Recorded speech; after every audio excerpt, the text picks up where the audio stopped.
Okay, this is video 4, I believe. We're going to be baking. We just did bread, so hopefully we'll move on from there. What we're going to do next is we are going to make cookies. We're going to make it a little different than we used to in class. We're going to be making a brown butter chocolate chip cookie. So the first thing we're going to do is we are going to mix some of our dry ingredients together. So what we have here is salt. Okay, about a teaspoon and a half of baking soda. Then we have 2 types of flours here. This is all-purpose, okay? All-purpose. It's about 3/4 of a cup. And then right here we have bread flour. It's about a cup. If you don't have bread flour, you can't get bread flour. Just use all-purpose. It's going to change the texture a little bit, make it a little less chewy. But that's okay.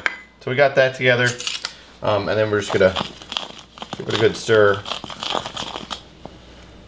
Okay, and then we'll put that aside, and we're going to do our next set of ingredients. For our next set of ingredients, we're gonna need a stove. We're gonna need a pan with a cup of butter. Okay, you need a cup of butter. Okay, what we're gonna do is we're going to melt it. Mine's already melted. I just started melting it beforehand. Let it come to room temperature, threw it on the stove for a second. You want it low, you want it to melt evenly. What you're gonna do is you're gonna bring this up to a boil. And once it boils, we're going to watch some of the fats exchange, some of the liquid move out. But we want it to boil, we don't want it to burn though. So we need to make sure we're stirring it throughout the process. Okay. So you can already kind of see some of the fats and solids already started to separate, and that's okay. That's what we want. Okay. Bring this up to a boil. Once it starts boiling, we need to keep a really good eye on it, and we need to stir a lot. Because what's going to happen is it's going to start boiling off our water that's in the butter. Okay, and then it's going to start to brown. Okay, we want a nice golden brown color. Okay, so we want to get this color really well.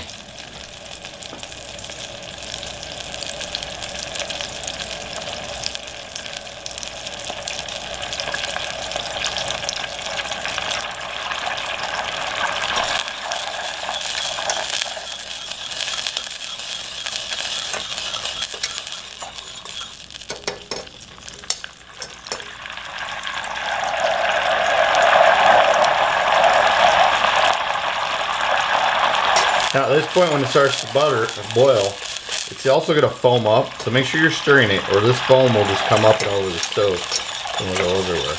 If you have a wider pan, it'll go a lot quicker. It'll also get away from you faster. So just keep an eye on it. Okay, we got a good boil going now. You want to stir really well.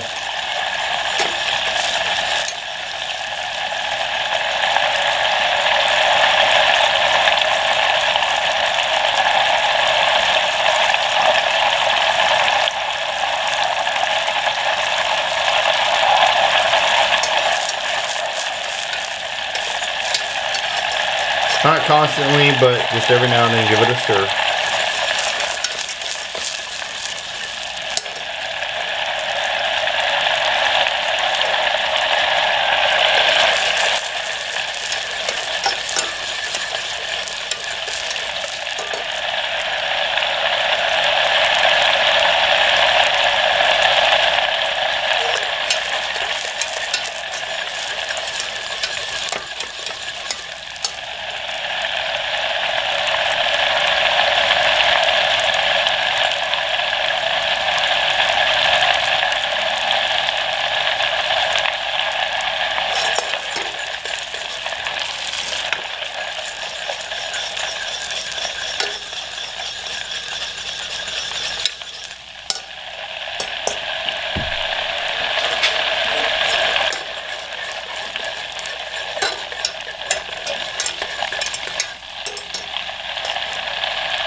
we got some coloration going on at the bottom.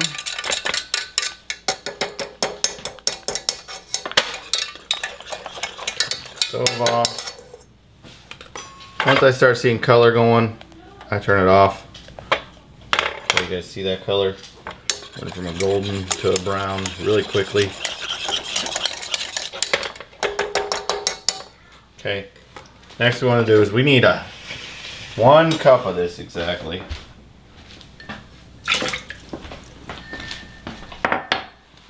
So we got our liquid cup. Make sure your liquid cup says that it's heat proof.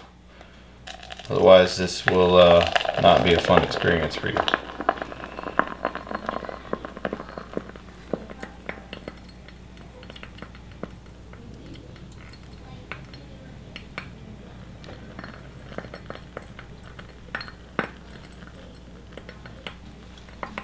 Okay, if yours, after evaporation, after boiling, does not equal a cup, go ahead and add water after it's cooled to make it a cup. Then what we want to do is we're going to take this lovely brown butter that we've just made and we want it to cool. We don't want it to cool to the point where it's solid again. Okay, we want it to still be liquid. Okay, so at this point you can take it, put it in the fridge for about 10-15 minutes just to help if you want to go faster. Otherwise you can leave it on the counter until it's ready to go. Okay, we've let our brown butter cool. We're going to start to assemble. First thing we do with cookies is we need to cream everything together. So you need 1 cup of dark brown, not light brown, but dark brown sugar. If you can't get it, light brown will work too, but 1 cup of dark brown. Half a cup of just regular white sugar, 2 teaspoons vanilla, and 1 teaspoon of espresso powder. If you don't want espresso, it just enhances the chocolate flavor. If you think it's going to taste like coffee too much, or you just really hate coffee altogether, don't add it. It's okay. And the last thing we're going to add is our 1 cup of brown butter. Okay, it should have kind of a caramel scent to it a little bit. Okay. Nice and brown. Still liquidy. Shouldn't be too hot. Hopefully we're trying for room temperature. And then I'm going to be using my KitchenAid stand mixer. Hand mixer works, but you definitely need a mixer if you don't have one. It's going to take a lot to get this to come together. Just a little warning. Paddle attachment, okay. In, lock, and we're gonna let it cream, okay. So the key to this is to make sure that it really creams together well, okay. Should really come together as a nice creamy texture, and then we're going to be adding eggs. We'll be adding 1 egg and 1 egg yolk to this. Okay, so we want to make sure that that brown butter is cool enough that it's not going to scramble our eggs. You guys understand that? So we're going to let this mix for a little while. That doesn't mean just mix it faster. That doesn't mean put it on higher. It just means let it mix for a while. It means incorporate all these flavors together. Creamed. It's the process of actually getting them to cream together. Okay, so we need to cream them really well.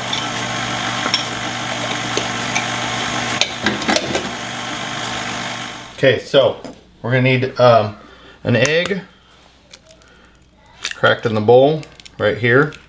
Okay, and then I'm gonna crack this egg in a separate bowl, and the reason why is because we need just the yolk. Okay, if you really want to go through and go back and forth and back and forth and back and forth, you can. You're more likely to get shells or to puncture your yolk. The easiest way actually is with your hand. Wash your hand really good. It doesn't matter which way you want. I'm gonna pull it out of this bowl just because it's a little bigger bowl, but literally just pull it up. Okay. Try to get that egg white off just a little bit. It's that easy. Okay. And then we're gonna add this to our cream process. Okay, so while it's mixing, I am going to slowly pour in my eggs. If you want to pre-scramble them, you can. That's up to you. Pre-scramble is you pre-mix them, pre-beat them, whatever you want to call it. You can. You don't have to.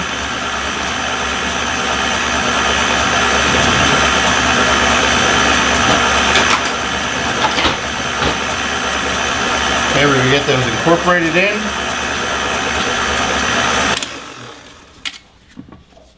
Stop and scrape it down. The best way I can describe this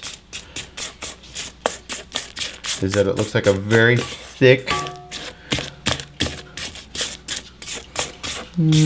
yeah, very thick, like maple syrup, almost.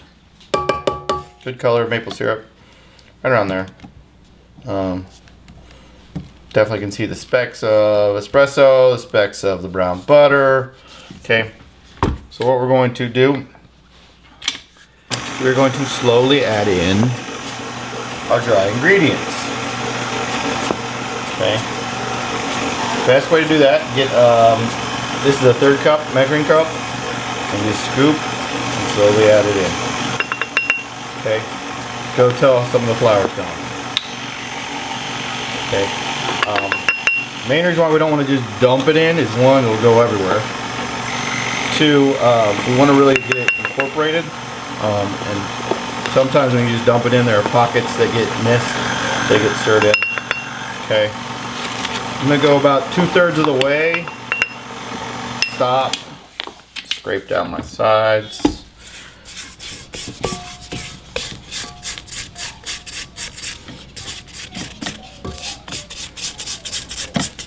Make sure I get the very bottom. A lot of times stuff hides in the bottom.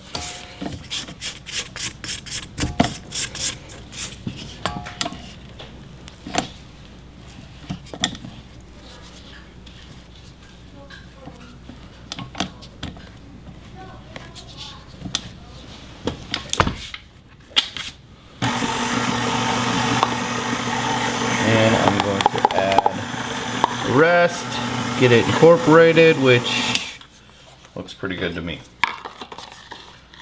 Next thing we need to talk about is chocolate. What kind of chocolate are we going to use? We use dark chocolate, semi-sweet, milk chocolate. For this particular recipe, since we added espresso, I'm going to be putting some dark chocolate in it, as well as some semi-sweet, and we'll move to that one next. Okay, so there's a big variety of chocolates. These are our normal Swiss semi-sweet chocolate chips that we use. We will be using 1/2 cup of these. Okay. Then we have these other chocolates to choose from. Okay. What you want to look at is the percentage of the cocoa right here. It says it on these two. Generally, the baking ones are about the same. They're about 56%. I'm going to use a 62% dark this time. One, it makes it easier because I don't have to cut. These you take out. They come in these bars, and you have to chop them up with a knife. Not that it's super hard, but it is time consuming. So they would give you a cup or 1/2 cup of these dark chocolate ones. So all we're gonna do from here is after we're done mixing what we made earlier, okay, we got this dough. We scrape down the sides. It's okay if you can still see some flour. We're gonna be mixing it together anyways. If you're using a mixer at home, especially a KitchenAid, make sure you get all the way to the bottom. There's a little kind of ring around the bottom that sometimes flour gets there and it gets stuck and it doesn't get mixed in. So we're doing 1/2 cup of our chips, regular old chocolate chips. And we're gonna do 1/2 cup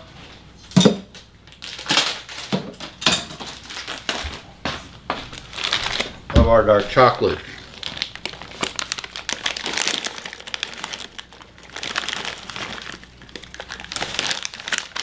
And something else you can do if you really want to, you can take some of the chips, some of these, especially when they're chunked like this,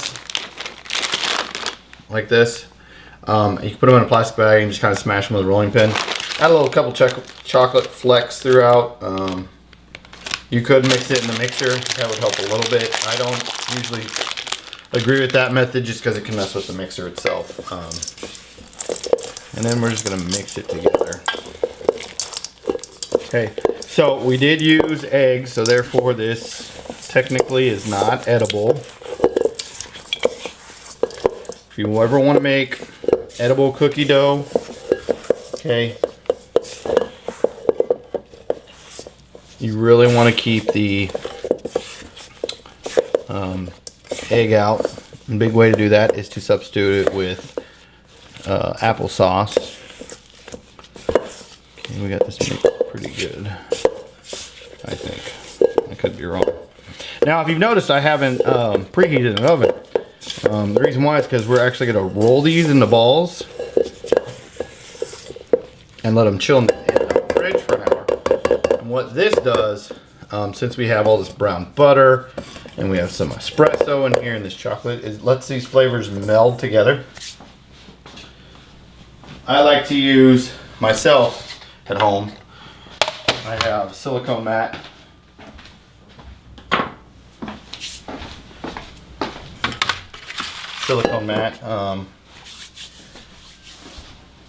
Cookie tray.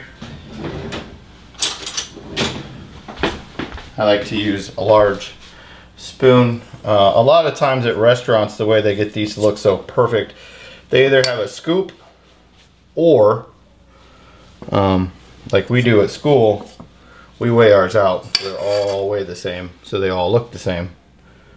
Mine don't exactly look the same, do they? Okay.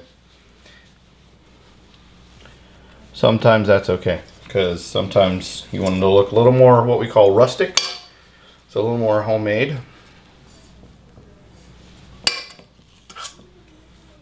Okay. We want to roll them into balls.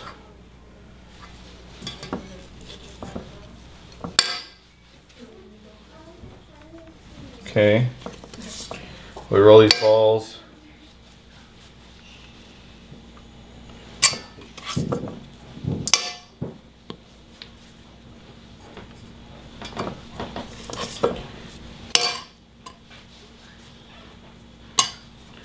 And then we're gonna let them chill. It's gonna be pretty soft.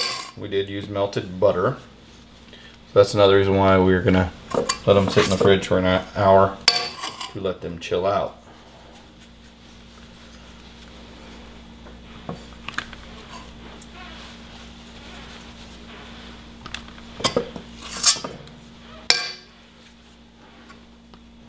And then I just like to go through, this is me personally, give them a little smash. Not all the way down, just make them into, makes them a little more uniform when they bake. They don't just turn into a pile of goop. Okay. In the fridge for an hour. Okay, our cookies went in the oven, 350. We're gonna cook them for about 12 to 15 minutes. These just came out. Key thing with cookies most people don't do, let them sit on the sheet tray, cookie tray, whatever you want to call it, for about 2 minutes. Okay, finish cooking, then pull them off onto a cooling rack. Like that one. And to get them off, you really want to try to use a thin metal spatula so you can really get under these.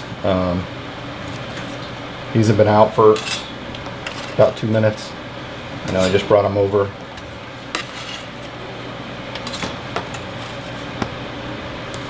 Should come off pretty easily. Let them cool all the way. I know you guys all want to eat them. If you don't like them this dark, do them for 12 minutes. If you like them a little darker, do them for 14 minutes. Here's the thing to remember. The longer you go, the harder they'll be as they cool. Okay. Generally in class I tell my students to pull them once they start browning around the edges. This is a little harder with this dough because it's a darker dough. Try to pull them out once they start browning on the edges. Go ahead and pull them out. If you want nice soft cookies, want them a little harder, wait for them to brown a little bit on top. But there you go. These are brown butter dark chocolate chip cookies.